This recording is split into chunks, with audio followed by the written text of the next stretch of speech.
Assalamualaikum warahmatullahi wabarakatuh.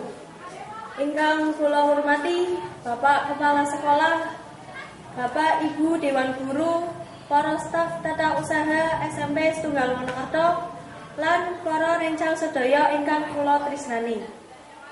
Monggo sesarengan kita sedaya tansah ngaturaken puji syukur dumateng Gusti Allah ingkang tansah maringi kita sedaya nikmat kawarasan sehingga kita saged kumpul ten mriki kanthi adicara paringatan Dinten Pendidikan Nasional tanpa alanganipun. Kula minangka piwakil saking siswa-siswi SMP Setunggal Wonokerto badhe ngaturaken sekathah-kathahipun matur suwun kangge kesempatan kula saged tanggap wacana ing kajengipun Bapak Ibu guru sedaya.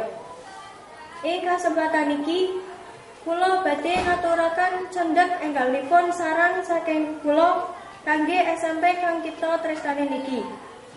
Ingkang kaping setunggal, kula ngaturi sekathah-kathahipun matur suwun badhe Bapak utawa Ibu guru kang sabar anggene mendidik kita sedaya.